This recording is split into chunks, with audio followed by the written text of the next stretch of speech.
Well, I appreciate the speaker. I appreciate having the time. I heard my colleague on the other side of the aisle and certainly appreciate his friendship and service. I would take some disagreement with my celebrating the extent to which the President of the United States has announced beforehand the race and sex of the next Supreme Court justice. And I would remind my friend, my colleagues on the other side of the aisle in general, the extent to which the current president rejected, filibustered, blocked Janice Rogers Brown, notably both black and female. He did so because she wasn't the right kind of black and female. See? She was not a conservative. I'm sorry. She was a conservative. She was not a leftist, a liberal. So the current president blocked when he was in the United States Senate, filibustered, fought, broke the rules and the traditions of the Senate to do it, by the way. Janice Rogers Brown, a black, female, qualified, but conservative judge. So he refused to let her advance. Why? Now, the President of the United States is going out and lauding, praising his predetermination that the next justice must be black or female, undermining the nominee before even making the nomination. I would note also that the president blocked, attacked, voted against Miguel Estrada, and did so, we know, for one reason. He was a Hispanic conservative. Now, how do we know that? We have a memo. Yes, indeed, a memo in black and white, spelled out among Democrat senators and staffers back in 2003. I happen to know this because I was a lawyer on the Senate Judiciary Committee.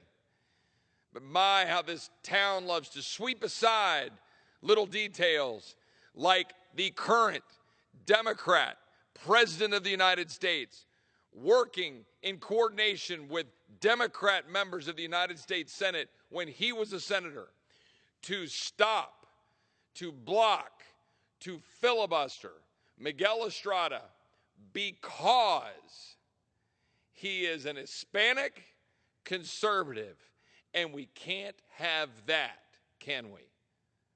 Because it breaks the narrative. It destroys the narrative. Republicans are anti-Hispanic. Republicans are anti-black. We can't have a black conservative woman advance under a Republican President, George W. Bush. We can't have an Hispanic, Miguel Estrada, advance under a Republican, George W. Bush. But no. Will you hear Jen Psaki talking about that at the podium at the White House? Or will you hear more lies? Lies about the whipping of migrants at our border? Will you hear her talk about the fact that no report has been generated by the Department of Justice or the Department of Homeland Security or anybody else about the alleged whipping of migrants, which did not occur, which we know didn't occur? By fact, we know it didn't occur. But yet the President of the United States and his own White House secretary sat at the podium and accused them being our Border Patrol agents, standing on the front lines, being ignored, underfunded, chastised, refused to say any apology since that day. They have refused to look at the Border Patrol agents and say, we're sorry, we got that wrong. No report forthcoming. Anybody sensing a theme that my Democrat friends and colleagues in the White House or on the other side of the aisle love to make race an issue. Love to make race an issue. But they're going to sweep aside the killing of Miguel Estrada's nomination because he's an Hispanic male, Hispanic conservative. Sweep aside the blocking of Janice Rogers Brown. Sweep aside running to cry racism and whipping on the Rio Grande when it is the policies of the Secretary of Homeland Security that is specifically and intentionally endangering the American people, causing our young children across this country to die from poisonings and overdoses, causing bullets to be fired upon our law enforcement officers in Texas, ranches to get overrun, livestock to get out, cartels to get empowered. And the Secretary of Homeland Security literally refuses to enforce any of the laws to stop that from happening. But oh no, can't bring himself, and Jen Psaki can't bring herself, and the president can't bring himself to look in the eyes of the Border Patrol and apologize for saying that they were whipping human beings. That's the state of the Democrat Party's commitment to race. It's all a fraud. It's all a fiction. It's all a front. It's all about continuing to foment racial division for partisan political gain.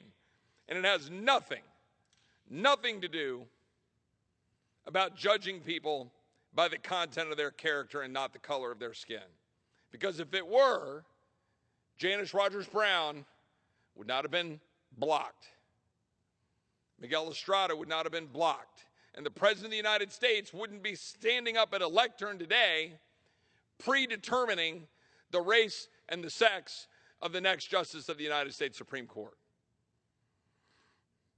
I came down here today to talk about our law enforcement community. A year and a half ago, I sat here on the floor of the House, maybe in the same spot, with the number 43 similarly positioned on a board. And that 43 represented the number of law enforcement, police officers killed in the line of duty at that time.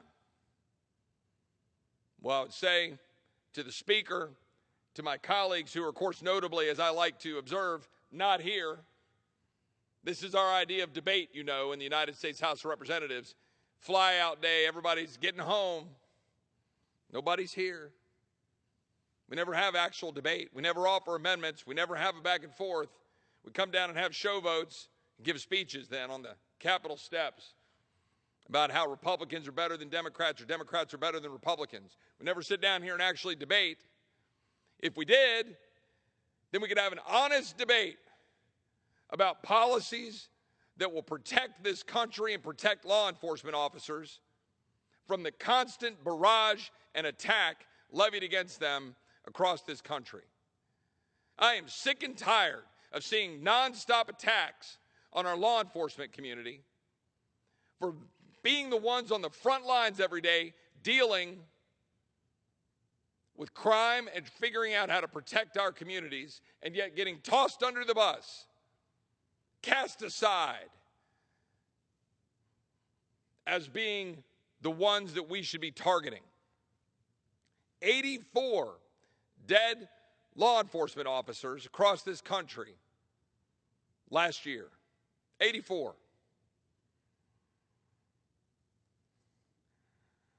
.346 officers were shot in the line of duty.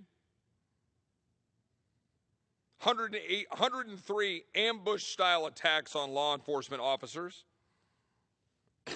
up 115% from the year before. 4 police officers were beaten to death. 3 were stabbed to death. Sergeant Joshua Bartlett, Lubbock County Sheriff's Office in Texas, shot and killed during a barricade at a home on July 15th of last year. Earlier in the morning, the subject had been stopped by a Texas Highway Patrol trooper for reckless driving, attempted to bait the officer into a confrontation, returned home after the encounter, began walking around the neighborhood with a firearm at 1:15. When officers with the Levelland Police Department arrived, the man opened fire, barricaded himself inside. The regional SWAT team was requested as the man randomly fired shots from the home. Sergeant Bartlett was a United States Army veteran, and he is survived by his wife, 4 sons, parents, and a brother. Police Officer Mitchell Aaron Penton, Dallas, Texas, struck and killed by a vehicle operated by an intoxicated driver February 13th, 2021. At the time of his death, he had a stepson and his wife was expecting. Police Officer Brandon M. Stalker, Toledo Police Department, Ohio, shot and killed during a barricade involving an arson suspect. Officer Stalker was on a perimeter position, was struck in the head and fatally wounded. He is survived by his 2 children and fiance. Police Officer Jimmy N., shot and killed while responding to a domestic violence call on May 11th, 2021. He had served with the Stockton Police Department for 6 years. He is survived by his wife, 7-month-old son, and 2 stepchildren. Sergeant James Smith, Iowa State Patrol, Iowa, shot and killed while attempting to arrest a subject who had assaulted and disarmed another law enforcement officer during a traffic stop on April 2nd, 2021. He is survived by his wife, 2 children, mother, brother, and sister. Lieutenant Michael Boot, shot and killed after responding to a call involving a subject attempting suicide. United States Air Force veteran, and served with the Hancock County Sheriff's Office for 8 years. He's survived by his wife and 2 children. Police Officer Chris Oberheim, Champaign Police Department, Illinois, shot and killed at about 3:20 a.m. while responding to a domestic disturbance call. He had been on the job 20 years, 44, with a wife and 4 children.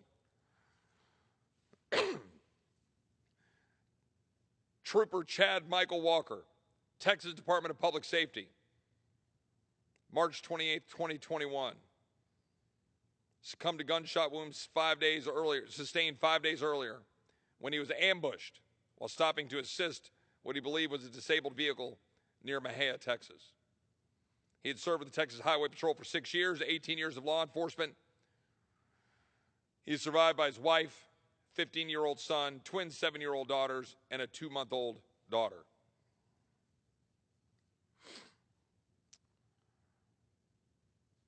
Here are some of the quotes from my colleagues on the other side of the aisle and at the other end of Pennsylvania Avenue about police officers. Jen Psaki, White House press secretary,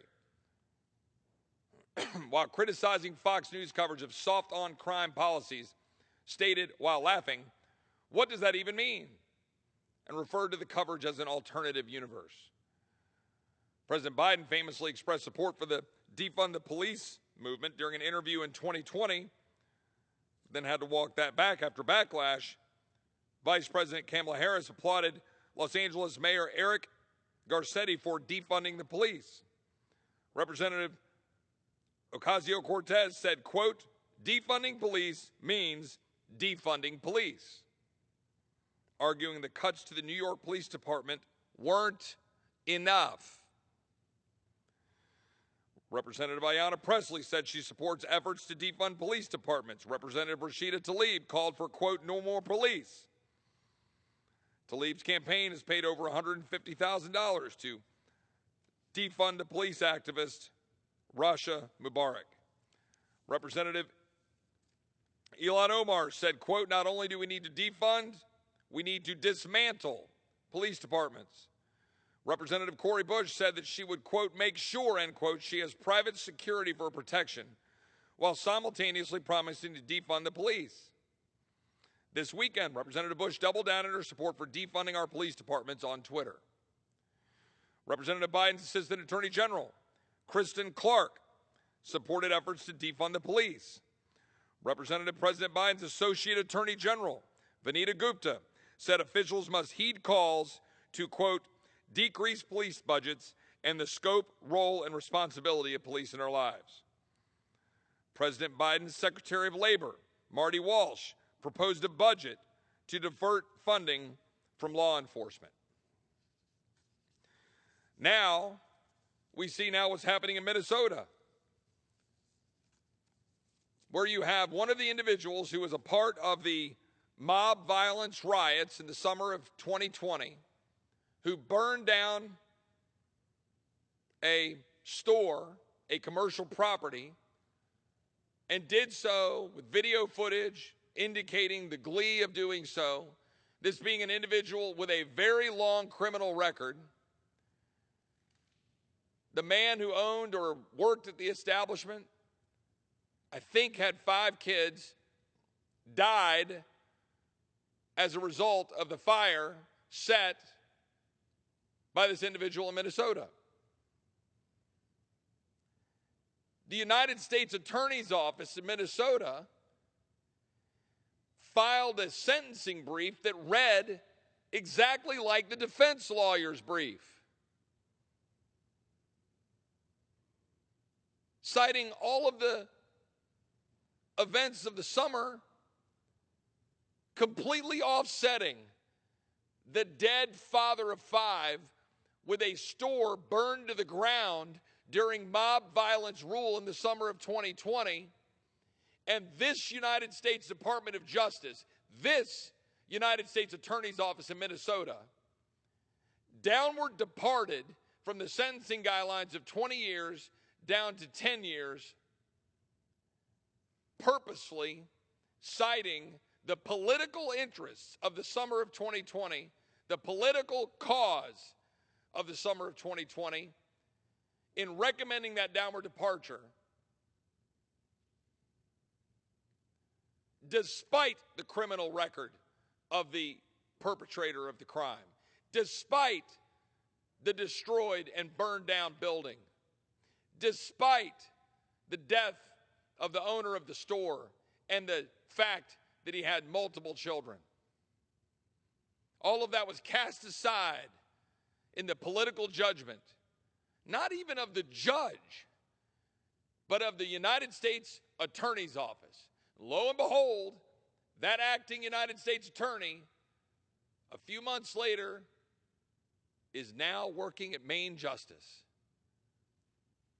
Sure like to know why. Sure like to know who was involved. Sure like to know who made the calls. Sure like to know from the current acting United States attorney if that acting United States attorney agrees with the sentencing recommendations of the so-called prosecutors in the Minnesota U.S. Attorney's Office who turned a blind eye to their duty to keep the streets safe, to prosecute them under their oath to the Constitution and defense of the laws of the United States, to protect the people of Minnesota, and chose to choose a political path and chose to follow politics rather than do their job. We want to know. We're going to ask questions in the House Judiciary Committee, and I can assure you that if the good people of the United States were to give the majority to the Republicans in January of 2023, there are going to be some questions asked and some answers delivered by this administration for their failure to enforce the laws of the United States while American people die, lose property, are harmed, are killed at the border of Texas or in Minnesota. It doesn't matter. The laws of the United States are supposed to be enforced, and we should be standing up for the rule of law. And we're going to demand answers to questions. I want answers from the United States Attorney General for targeting parents for daring to stand up to school boards. I want answers from the Secretary of Homeland Security for his clearly impeachable conduct, for recklessly ignoring the laws of the United States, endangering my people and constituents in Texas, endangering the people of this country, while empowering cartels and allowing fentanyl to pour into our schools. I want answers. We're going to demand answers. We're going to want answers and demand answers from Anthony Fauci and all the bureaucrats at NIH and CDC for shutting down our schools, shutting down our economy, lying about what we were seeing in terms of gain-of-function research in China. We're going to want answers. And we're going to get those answers. While this body fiddles, we will demand answers if the American people will give us the ability to get them. Now, I've mentioned our situation at our border. We are in the midst of a fentanyl, opioid, and drug crisis in this country, the likes we have not seen before. Those of us who grew up in the 80s and know what we saw with the cocaine epidemic. I was a 14-year-old when Len Bias notoriously died from an overdose within a week of being drafted by the Boston Celtics after his career at the University of Maryland. We know the horrors of the cocaine epidemic that led, by the way, to the crime bills of the 1990s, supported by this president, supported by black Americans across this country, lobbied for by black pastors and black leaders across this country because of the violence and the epidemic of drugs across our cities and across our towns in the 1980s and 1990s. And we responded. And as a result, the crime rates went down. And now what are we seeing? Massive spikes in crime, massive spikes in drug use, carjackings in our nation's capital, where it is easier to get carjacked than to order a hamburger while we're under lockdown and vax mandates and vax passports in the nation's capital. Side note, yet another reason why we should never let the District of Columbia be a state. It's not supposed to have the political interests of a state. It is supposed to be our national capital where people can come and go, where they can petition their government, where they can come do the business of the people. So we'll address that issue as well in the next Congress. I'm proud to represent Texas, but Texas is under assault. Texas is under assault every day by cartel-driven violence, fueled by China, driven by the profit motive of pouring fentanyl into our communities, destroying our children's lives, causing addiction, causing death, causing destruction. And this administration not only does nothing, it's worse than that. This administration purposefully ignores the laws of the United States to the detriment and the endangerment of the American people. There is no other way to put it. When our laws require operational control of the border and we do not have it. There's no other way to put it.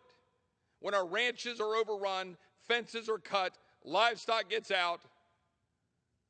There's no other way to put it when there are stash houses in Houston, in San Antonio, in Laredo, in Del Rio, in McAllen, in Arizona, in California, in every big city across this country. Stash houses where human beings are being moved for profit. There's no other way to put it when the current administration is releasing people into the United States, knowingly, in violation of law, releasing people into the United States under the guise of so-called asylum. They know it's not asylum. They know it's not credible fear. They know they're releasing single adult males. They're lying about it because we see them talking about the lies on tape. And the American people are the ones holding the bag. The American people are the ones who have their kids dying because they take a Xanax that's laced with fentanyl. And this administration doesn't care. This administration ignores the rule of law, ignores the Secure Fence Act, lets fencing rust in the field, fails to require the fence to continue to be constructed, which would help support Border Patrol and the communities in South Texas. But let me send a very clear warning signal to my colleagues on the other side of the aisle. You take for granted, or my colleagues take for granted, the people of South Texas as a political matter. And I can tell you the people of South Texas are tired of it. The people of South Texas are tired of being on the front lines of a cartel-driven drug and human trafficking war with bullets flying, people dying, morgues filled, rape trees being used. And this body, the People's House, not only sits silent, they facilitate it. And they facilitate a Department of Justice and a Department of Homeland Security who does nothing but fuel the crisis even more. 100,306 dead Americans as a result of drug overdoses or poisoning. Mr. Speaker, how many minutes do I have left? The gentleman has 4 minutes remaining. I appreciate the Speaker. 100,306 dead Americans as a result of poisonings and overdoses. Mr. Speaker, may I ask, is there time left for my gentleman, or is that 4 minutes left in my total time? It's 4 minutes left in your total time, sir. Mr. Speaker, I'm going to close and I'm going to yield to my friend who I promised some time. And I apologize to the gentleman that time is now a little constrained. But I do want to finish by saying it is our duty to secure the border of the United States. It is the duty of this secretary to secure the border of the United States. 100,000 dead Americans as a result of wide open borders, and it is impeachable conduct by the Secretary of Homeland Security. And we're going to address that issue if the American people give us the ability to be in the majority. And I would yield my remaining time, which I believe is about 3 minutes, to the gentleman.